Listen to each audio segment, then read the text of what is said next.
Olá, meu nome é Felipe Rickson e nesse trabalho vou falar um pouco sobre a biocompatibilidade do PLGA e também do seu uso como membrana de regeneração guiada de osso. O PLGA, ou poliácido lático coácido glicólico, é um polímero biodegradável utilizado em uma variedade de dispositivos terapêuticos. Ele hidrolisa no corpo para produzir os monômeros originais, ácido lático e ácido glicólico. Estes dois monômeros, sob condições fisiológicas normais, são subprodutos de várias vias metabólicas no corpo, conferindo, portanto, o caráter de biodegradabilidade do material. Como o PLGA é sintetizado pela copolimerização de dois diferentes monômeros, isso possibilita a modificação de características como resistência mecânica e taxa de degradação pela modificação na razão entre seus monômeros originais, o PLA, ácido polilático, e o PGA, o ácido poliglicólico.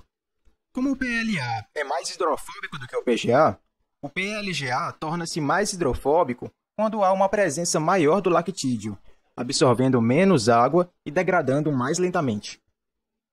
Entretanto, essa relação não reflete diretamente na taxa de reabsorção, como mostra claramente esse gráfico, que relaciona as razões dos monômeros com o tempo de meia-vida observado em implantes subcutâneos em ratos. Ainda por essa propriedade, o PLGA tem tido um uso extensivo em dispositivos como enxertos, suturas, implantes e dispositivos protéticos, filmes cirúrgicos selantes, micro e nanopartículas. Além, é claro, de especial destaque no campo de mecanismos de liberação controlada de medicamentos. Membranas para regeneração guiada de osso são amplamente utilizadas, principalmente na endodontia, entre o período de extração e de implante dentário, para evitar o crescimento de tecido gengival na região que vai se fazer o implante e para reservar o espaço de regeneração óssea. Atualmente, a maioria das membranas de regeneração tecidual, de maneira geral, são derivadas de colágeno animal, o que acaba criando fatores de imprevisibilidade no tocante à biossegurança e taxas de reabsorção, além, é claro, de serem de difícil manuseio durante a operação, pois quando estão úmidas, elas não têm rigidez e nem adaptabilidade na anatomia. Tendo isso em mente, o objetivo do estudo foi de produzir uma membrana biodegradável, sintética, feita de PLGA, e também avaliar sua biocompatibilidade, taxa de reabsorção e funcionalidade. O artigo principal escolhido para esse trabalho foi Biocompatibility, Resorption and Biofunctionality of a New Synthetic Biodegradable Membrane for Guided Bone Regeneration, publicado em 2016 no volume 8 da Biomedical Materials. Como artigo de suporte foram escolhidos Bioactive Polymeric Scaffolds for Tissue Engineering, publicado em 2016 no volume 1 da Bioactive Materials, e também 3D Bioprinting and the Current Applications in Tissue Engineering, publicado em 2017 no volume 12 da Biotechnology Journal. A metodologia escolhida para fazer a análise dos artigos foi a de revisão narrativa. Para fabricar a membrana utilizada nos experimentos, um copolímero de PLGA de nível médico foi comprado. A razão molar entre PLA e PGA desse copolímero comprado é de 85:15, caindo então nessa região do gráfico. Com o material em mãos, ele foi dissolvido em clorofórmio e, através de um processo chamado film casting, retratado nesse vídeo, foi fabricada uma folha densa de PLGA. Antes que a folha pudesse se curar completamente, foi executado um tratamento de superfície, através do uso de jatos de ar comprimido em ambos os lados da folha, no intuito de gerar uma superfície microfibrosa que corroboraria no processo de recolonização celular na superfície da membrana. Depois que o restante do solvente foi evaporado, a membrana foi cortada em pedacinhos de 15 por 25 e de 20 por 30 milímetros, embalada e esterilizada com o uso de radiação gama. Após a caracterização da membrana por microscopia eletrônica e ensaios mecânicos, deu-se início a uma bateria de testes. Primeiramente, a sua degradação por hidrólise foi estudada in vitro, em ambiente fisiológico aquoso. O material permaneceu inalterado nas 2 primeiras semanas. Entre 4 e 12 semanas, as membranas começaram a se contorcer e entortar, mas ainda mantiveram sua integridade estrutural. Foi só depois de 26 semanas que o material foi completamente degradado. Depois, as membranas foram submetidas a testes em implantes subcutâneos em ratos. Para fins de comparação, foi comprada uma membrana de PLA disponível comercialmente para uso endodôntico. Durante os testes, todos os ratos se recuperaram sem complicações da cirurgia. Entre 4 e 8 semanas após o implante, tanto as membranas de PLA quanto as de PLGA estavam claramente visíveis e encapsuladas dentro de um tecido fibroso vascularizado. Após 52 semanas, a membrana de PLGA não pôde mais ser encontrada, enquanto a membrana de comparação, feita de PLA, ainda estava claramente visível. Nas imagens, é possível ver que após 4 semanas, pôde ser observada fibrose ao redor de ambos os implantes. As cápsulas formadas foram bastante finas, com no máximo 4 camadas celulares. Mas as semelhanças pararam por aí. Na membrana de PLA, houve baixíssima colonização celular, enquanto que na membrana de PLGA, várias células se infiltraram nas microfibras em apenas 4 semanas. No tocante ao tempo de decomposição, a redução do diâmetro das membranas foi plotada em função do tempo nesses gráficos. Enquanto a membrana de PLA reduziu gradualmente seu diâmetro ao longo das 52 semanas de análise, a de PLGA reduziu muito mais rapidamente.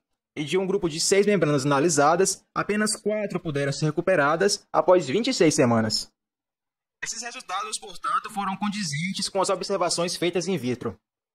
Nos testes de regeneração óssea em defeitos de 5 cm de diâmetro na calvária de ratos, a incisão foi preenchida com grânulos de substituto ósseo comercial de beta-tricálcio-fosfato. Todos os animais se recuperaram normalmente da cirurgia. No grupo controle, onde nenhuma membrana foi utilizada, apenas uma restauração marginal do osso foi observada entre 4 e 8 semanas. Quando uma membrana de colágeno foi colocada na incisão, a recuperação óssea pôde ser observada ao redor da falha circular. Entretanto, no caso da membrana sintética de PLGA, foi possível observar crescimento centrípeto de osso e, em alguns casos, houve até a criação de uma ponte óssea dentro dos defeitos. Nos testes de regeneração óssea, as mandíbulas de coelhos, mais uma vez a incisão foi preenchida com grânulos de substituto ósseo comercial. E, novamente, todos os animais se recuperaram bem da cirurgia. Após 8 semanas da operação, tomografias foram realizadas. E nas imagens ainda estavam visíveis os defeitos que foram cobertos pelas membranas. Ainda nestas, foi possível comparar qualitativamente o desempenho das membranas. O processo de fabricação utilizado para fabricar a membrana de PLGA possibilitou que fossem criadas 2 camadas da membrana, uma mais fina e com um filme mais denso, que previne a invasão de tecido conjuntivo dentro do espaço protegido pela membrana, e a camada mais espessa, microfibrosa, que estabiliza o coágulo sanguíneo e permite que células do osso colonizem a membrana. Enquanto os cirurgiões dentais acham muito difícil trabalhar com membrana de colágeno, a membrana de PLGA tinha essa propriedade de ter uma flexibilidade mecânica em condições úmidas. Além do que, a resistência mecânica da nova membrana de PLGA foi suficiente para aguentar o manuseio com o instrumento cirúrgico, também como o processo de sutura nos tecidos macios, e teve resultados comparáveis com outras membranas dentais. Conclui-se, portanto, que nesse estudo, os objetivos desejados foram alcançados. A membrana de regeneração guiada de osso foi projetada, caracterizada e avaliada em modelos animais. A membrana manteve integridade estrutural e a função de barreira por 16 semanas e degradou por hidrólise das cadeias poliméricas. As possibilidades levantadas nesse estudo são de grande importância para o ramo endodôntico, pois tem a capacidade de revolucionar a maneira como os endodontistas trabalham, possibilitando, por exemplo, a redução do tempo necessário entre uma operação de extração e o início de um processo para se colocar uma prótese dentária.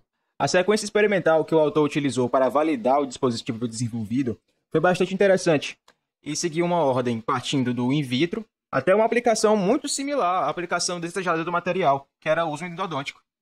O uso de dispositivos de imagem para examinar os resultados dos experimentos foi bem esclarecedor e interessante, possibilitando comparar o material já existente no mercado com o material que foi desenvolvido nesse estudo. Alguns estudos tinham indicado que materiais de PLGA poderiam ocasionar inflamações.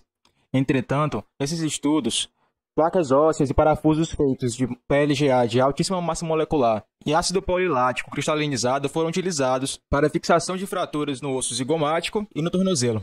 Nesses casos, os pacientes deram retorno com um inchaço no local que foi implantado e com resquícios de PLLA degradado, envoltos por uma cápsula fibrosa bastante espessa. Entretanto, o tamanho e a taxa de degradação desses dispositivos de PLLA foram completamente diferentes dos dispositivos usados aqui nessa membrana dental de PLGA. Logo, a completa hidrólise do PLLA utilizado requeriu de 2 a 3 anos, enquanto a membrana de PLGA 8515 reabsorveu entre 12 e 26 semanas. devido ao seu alto conteúdo glicólico. Não poderia finalizar esse trabalho antes de agradecer ao professor Ricardo pelas aulas e os esclarecimentos prestados, e também aos monitores da disciplina e colegas de turma, pelas dúvidas tiradas e por terem ficado até o final da apresentação. Muito obrigado!